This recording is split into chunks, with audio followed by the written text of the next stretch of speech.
एक छात्र की, एक बेटे की, एक भाई की जान गई है, वो सिर्फ इसलिए गई है कि प्रशासन की लापरवाही, नगर परिषद की लापरवाही, इन लोगों को पिछले कई दिनों से यहाँ के व्यापारी, यहाँ के लोकल लोगों के द्वारा धरने दिए जा रहे थे, ज्ञापन दिए जा रहे थे, पर इन लोगों की नींद नहीं उड़ रही है, क्योंकि इन लोगों को धरातल पे रहने वाले आम लोगों से कोई लेना देना नहीं है।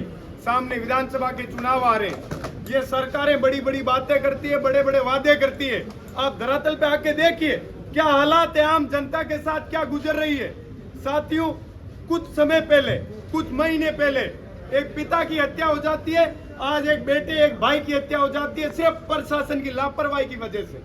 दिन दहाड़े ये हत्याएं होती है।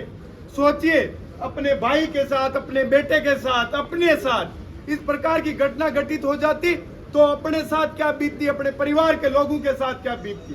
जब तक ये युवा शक्ति, ये किसान शक्ति, ये मजदूर शक्ति सड़क पे आके अपनी ताकत नहीं दिखाएंगे, अपन किस प्रकार के जनप्रतिनिधि लोग चुनते हैं जिन लोगों को अपनी फिक्र ही नहीं है, अपने साथ क्या अन्याय हो रहा है, क्या न्याय हो रहा है, किसी को कोई मतलब नहीं है। साथियों, अपन लोगों को मजबूती से, बड़ी ताकत के साथ ये लड़ाई लड़नी पड़ेगी, तब जाके आम जनता के साथ ये न्याय की मुहिम चालू होगी। इस प्रशासन के ऊपर जब ये लोग अन्याय का कोई सामना करते हैं तब ये कुछ दिनों के लिए तो सतर्क होते हैं, कुछ दिनों बाद ये वापस बड़ी नींद के अंदर जाके सो जाते हैं, क्योंकि इन लोगों के बच्चे तो विदेशों में पढ़ते हैं, बड़ी यूनिवर्सिटियों में पढ़ते हैं। ये लोग क्यों चिंता करेंगे यहाँ के लोगों की? यहाँ के लोगों की ये शिक्षा नगरी है।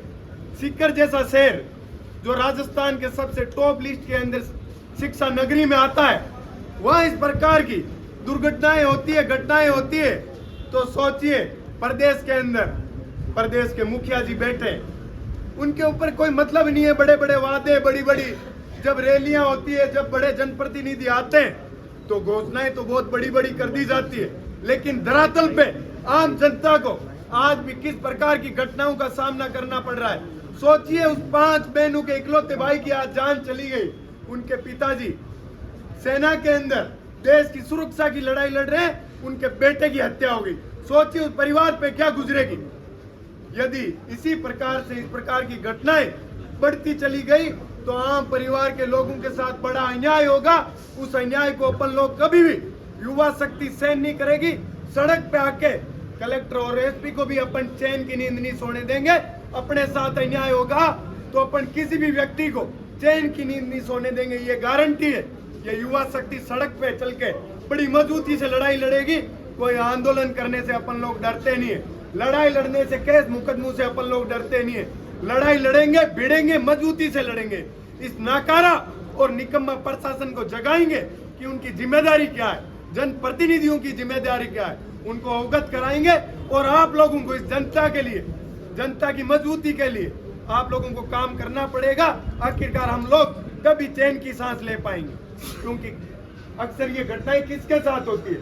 गरीब परिवार से, मजदूर परिवार से जो लोग आते हैं, ये अक्सर अन्याय 100% उन्हीं लोगों के साथ होता है।